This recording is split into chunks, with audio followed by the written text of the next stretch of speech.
real from the front line. You know what I'm saying? It's wicked, wicked, wicked. So you be careful. Yeah. We can't do nothing and they, you know what I'm saying? I need you out there, you feel me? Yeah. I hear you. Yes, sir. Yeah. Yes, sir. And have some You think I wasn't gonna get at you from the inside? He has reached out to a witness, an alleged participant in multiple freak-offs. Then why Oprah staying quiet? Why Ellen moving to another country? And he's asking people to intimidate witnesses or pay people off. Feeling good? Whoa, you put that thing on the whoa! So you see how we do it here on the Saturday, just as well as you see how we do it here on the Saturday, just as well as Who is Sean approved from the world of entertainment? There's only one person. Oh, go on. And I call him Sean. That's Jay-Z. We call each other Sean. Okay. Yeah. Nobody else could call me Sean. He's the only person who's Sean approved. There's not a single person that outside should be, of family. That should be outside of my mother. Okay, just they should be calling me. Yeah, they should be calling me Sean. Speaking of, in particular, Netflix docuseries that you've been working on, Diddy Do It. Right. You've been saying for years that you feel you knew Diddy's character. Right. Yet you said you weren't a part of that lifestyle. You weren't going to the. What happens when one of hip-hop's most powerful figures suddenly goes quiet? After 50 Cent released his explosive documentary and alleged private chats with Diddy started circulating, all attention shifted to Jay-Z, and his absence from the spotlight has sparked serious questions. Is this calculated silence, damage control, or something deeper? Stay tuned as we break down the leaks, the insiders speaking out, and why this story might just be getting started. The release of 50 Cent's documentary didn't just create a buzz, it opened doors many thought were long closed. Almost immediately, old rumors resurfaced, and new questions began spreading across the hip-hop world. As more attention focused on Jay-Z, one thing became clear: his silence. While allegations surrounding Diddy went viral online and in the media, Jay-Z stayed completely quiet, and for many, that silence spoke louder than any statement ever could. Sean Carter is just as bad as the diddler. And I know that for a fact. The scars to prove it. This isn't just one documentary or a single controversy. What we're seeing is a long history, filled with industry rumors, leaked messages, and insider accounts spanning years. From people once close to Diddy, like Gene Deal, to public figures openly stepping back, this story feels bigger than a typical headline. It also raises questions many fans hesitate to ask. Are we just looking at the past, or is this the start of something far larger? The new lawsuit coming with Jay, the part with Jay. I go, oh, like. to us. Black excellence. That had to be there. We getting tighter. You know what I'm saying? And united we stand. And ain't nothing else. Black excellence, they're sitting there like, yeah. It's the billionaire brunch. You're like, I hate you, man. unaware of anything going on here. This is the one time I'm gonna be with you is this year. Yeah. Come on, bro. The new baby oil. Start looking gray if you ain't got nothing on it. Got the new baby oil, bro. Hey, baby oil. Nigga, you ran through 8,000 jars of them in prison. You know what I mean? He was Ashy Larry. Relax. I mean, I still got everybody looking. Now, Jay-Z is reportedly under intense scrutiny as claims have emerged about private messages between him and Diddy, allegedly leaked by 50 Cent. These claims didn't appear out of nowhere. For years, Jay-Z's name has quietly surfaced in conversations about troubling behavior linked to Diddy, though it was often dismissed or ignored. With these alleged messages now public, those old accusations are coming back fast, and people aren't turning a blind eye anymore. Some insiders feel the tension is higher because the allegations imply Jay-Z wasn't just nearby, he may have known more than he ever admitted. There's even speculation that he could have helped cover certain situations or been involved in ways not yet fully revealed. According to industry insiders, the pressure now feels different, and it seems unlikely this story will fade quietly. Meanwhile, 50 Cent has been clear about his position. In multiple interviews, He stated he was never part of Diddy's inner circle and made a conscious effort to keep his distance. He explained that years ago, certain invitations and environments made him uncomfortable, and rather than ignoring it, he chose to step away. That separation, he says, is why he feels confident speaking out now. When the allegations became public, he discovered them the same way everyone else did through the news, and none of it surprised him. Sean Carter is just as bad as the diddler. And I know that for a fact. I got the scars to prove it. Want to know what a box cutter feels like going into your skin and ripping you? I can tell you how it feels. Y'all ain't seen yet. That Cassie, that's nothing. So are you trying to say like Jay-Z put hands on you? I'm saying Sean Carter remembers everything he did to me and he's got it on tape. Just like Diddy. It's gonna be the women that give him in the end. I have 3 victims right now who are willing to give testimony about not only what Mr. Carter has done to them, but his wife as well. They're a nasty little couple. They do nasty things. What do you think happened with Kim Keeping people against their will, putting people on planes while they're unconscious, just like Aaliyah got on that. Then the story took an even darker turn. Jaguar Wright came forward, claiming that Jay-Z's actions were actually worse than Diddy's. She alleged she had done more extreme things to other women and stated that she bore scars that supported her claims.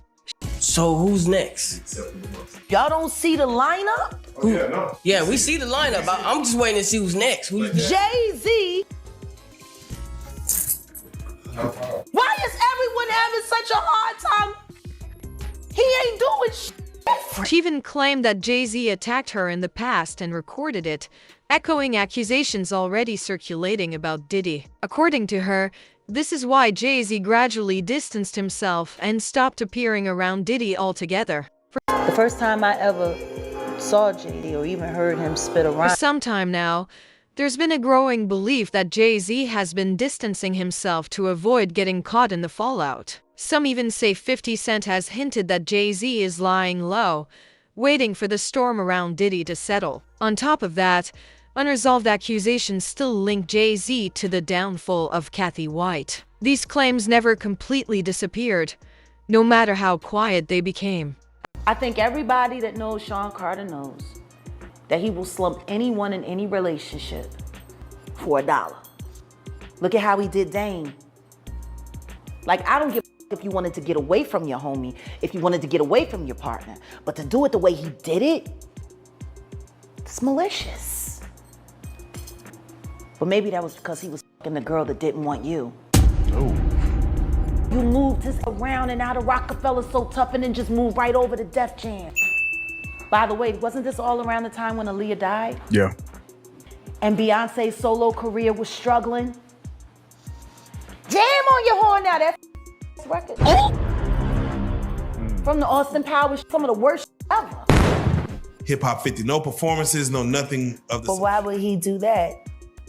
He wants to still pretend he's a genius, and he's tired about people clowning him with the teleprompter with all the lyrics on the floor.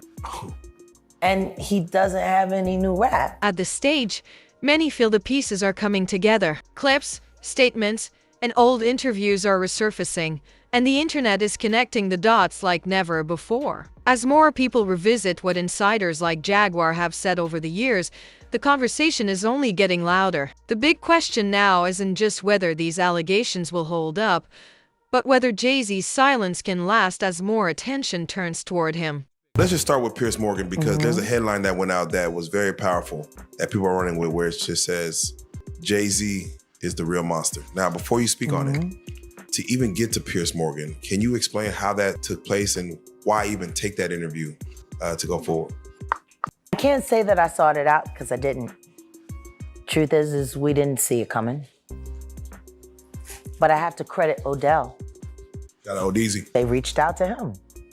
Piers Morgan's producers called him direct. Honestly, this is where things get uncomfortable, because once the spotlight moves, it rarely comes back. As the investigation grew, the attention didn't stay on Diddy for long. Gradually, eyes began shifting elsewhere. Jay-Z, what grabbed everyone's focus wasn't a statement or denial, but his silence. While everything around Diddy was exploding, Jay-Z stayed quiet, and for many that felt wrong. Questions started piling up. Why say nothing? Why not address it? Some believe his team already knew his name was involved in civil cases and chose to get ahead by remaining silent. Others think the damage was already done without any formal charges, because once public opinion shifts, it's nearly impossible to control. Refiled the lawsuit on Sunday. She and her attorney, Tony Busby, refiled it and named Jay-Z as the unnamed celebrity involved in the Jay-Z's response is extraordinary in that, look, we've seen all these lawsuits against Diddy, dozens of them now at this point, and frequently his response has been to deny it, but to say nothing else. Jay-Z went way more than just denying it. He did do that. Social media only intensified the situation. Old clips resurfaced, rumors spread faster than facts, and new accusations began gaining traction. People started claiming that Jay-Z had a pattern of silencing others. Those claims quickly evolved into widespread discussions across platforms. Whether true or not, the sheer volume kept his name trending, and not in a positive light. That's when his accuser's story came back into focus. She stated that even though her lawsuit was eventually dropped, she never changed her account. According to her, walking away wasn't about lying. It was about fear.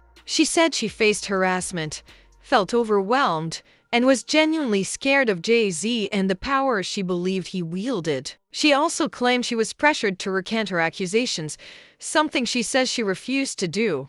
The day will come when we will name names other than Sean Combs, and there's a lot of names. It's a long list already.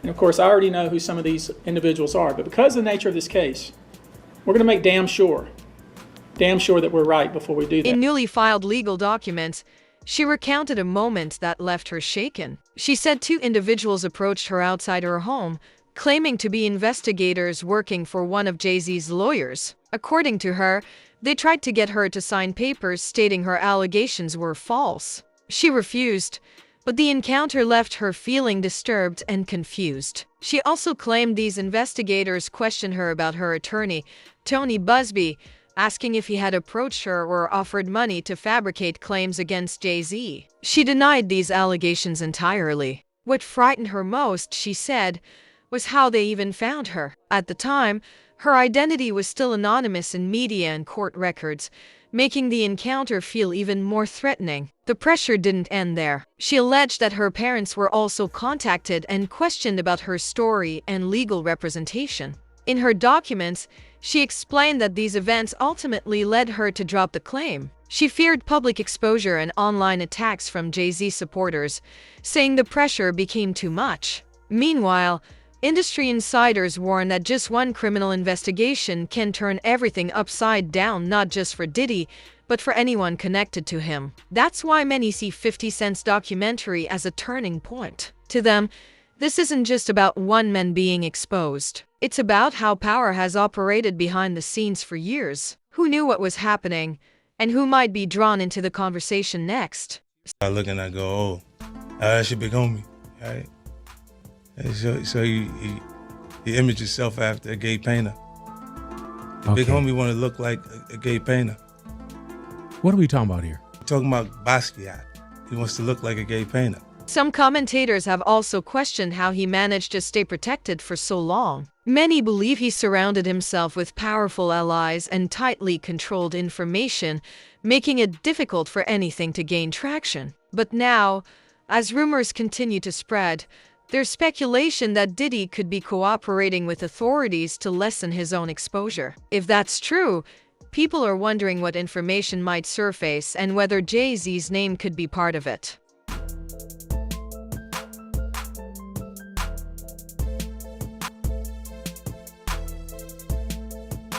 Honestly, this is where things start to feel real, because once people begin talking, it's nearly impossible to stop the momentum. With the documentary now officially released, it's clear this story isn't stuck in the past. What's unfolding feels like the start of something bigger. Each new detail pulls more attention toward those who stayed silent for years, and Jay-Z is right at the center of that discussion. That matters, because his history with Diddy runs deep, no matter how much certain statements try to minimize it.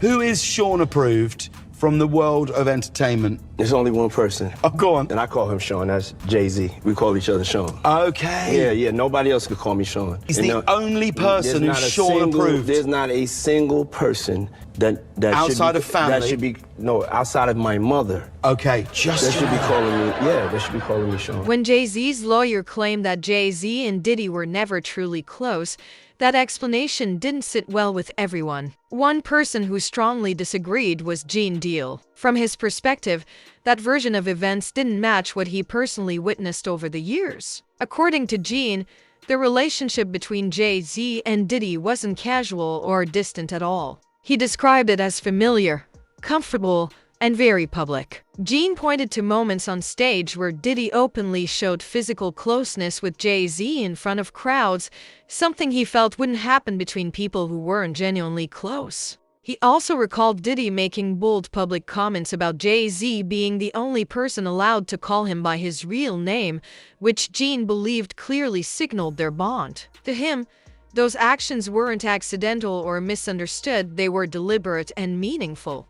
Me personally, I didn't believe her story. I mean, that says a lot coming from you being somebody who worked for Bad Boy at that time. I know for myself, there's a lot of inconsistency in what she was talking about regarding her being with somebody from Bad Boy, getting into a Bad Boy party, you understand, with a limo driver that we didn't even know. So, not trying to beat her up, not trying to save Jay or Diddy. He explained that their closeness didn't end with public appearances. According to Gene, their relationship extended into personal life, including inside jokes and shared social circles. He described it as the kind of familiarity that comes from spending significant time together, not something you can fake. From his perspective, pretending that bond didn't exist simply doesn't make sense. Gene also highlighted moments that later drew public attention, like a stage appearance in Atlanta where Diddy joined Jay-Z in front of a crowd. He noted how natural the interaction looked and mentioned that even 50 Cent later referenced that same moment,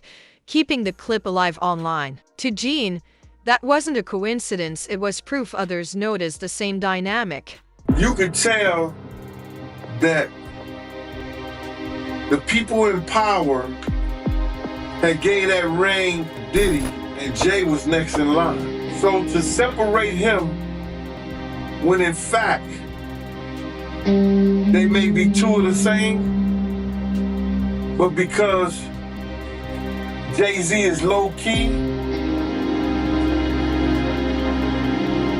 that low-key sneaky shit, and Diddy is, and was, rambunctious, just out with it. It don't mean that they're not two of the same.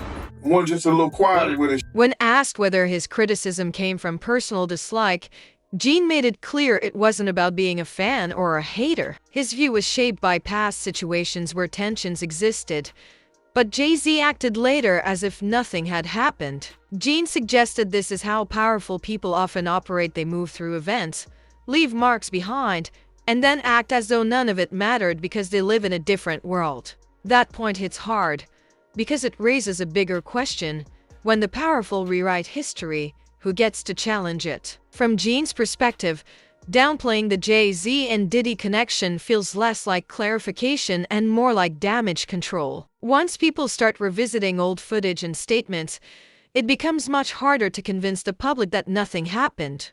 They didn't want rap to be back on the East Coast. Jay and Diddy was doing that. 2 weeks before Pop Smoke, K. Slay, who heard this from the industry, that knows that happened in the industry, set Pop Smoke and his people down and gave them a jewel. He said, y'all gonna have to protect him with his life, with y'all life. Y'all gonna have to protect him with y'all life. Cause he know Pop Smoke was about to bring rap back to the East Coast. And what happened? Pop Smoke ended up dead. Now, I ain't trying to say that's some kind of conspiracy. And maybe some other shit was going on, or this, that, and the third. But brother, he had that conversation with K. Slade 2 weeks before he was murdered. That's when the story starts to feel truly uncomfortable, which is why so many are paying attention. To Gene, That kind of familiarity said everything that needed to be said. He went on to explain that people in positions of power often create situations without fully considering the impact. Later, as they grow older, start families and raise children, their perspective shifts. He suggested that imagining their own child in situations they once ignored or excused makes reality hit differently. What may have once seemed normal or acceptable suddenly feels wrong. We don't sing songs here, we sing artists. And there was this little pause, and I was nervous, but then he said, and we're interested. And there was this sudden feel of relief. But then he said something about a window and a door or something. Oh, then he said, he did it one more. I did a lot of homework on you, Miss Lady. He said, there are two ways to leave here, either through the door with the Jill sign or through this window, and we're on the 29th floor. He also pointed out that back then, many around Jay-Z didn't realize how old he actually was. According to Gene, appearances were misleading. Jay-Z didn't look much older, had no facial hair, and blended in easily. So when young women were around, people assumed everyone was roughly the same age. Gene said if someone appeared to be in their early 20s, no one questioned it. But discovering later that someone was actually in their 30s changes everything. In his view, a grown man in his 30s involved with teenagers crosses a serious line. He called it a problem. Plain and simple. He added that now, with Jay-Z raising children and having young daughters, he may finally understand why those situations were never acceptable. According to Gene, the industry has long been full of behavior like this, things people saw, heard, or suspected but never spoke about. Now that conversations are happening openly on platforms like YouTube, where people can share firsthand experiences, it's making others uncomfortable. Not because the stories are new, but because they're finally being said out loud. That's the part that really sticks. Once people start talking and these stories live online forever, there's no easy way to erase them. For some industry figures, that truth is more threatening than anything else. That's why this moment feels different. At the end of the day, this story isn't just about leaked messages or one documentary. It's about silence, power, and those who've managed to stay untouched for years. As more insiders speak out and old clips resurface, the pressure on Jay-Z continues to grow. Is he truly stepping back to avoid the attention, or is there more happening behind the scenes? What do you think, strategic silence or something else entirely? Drop your thoughts in the comments, and don't forget to subscribe for more deep dives as this story continues to unfold.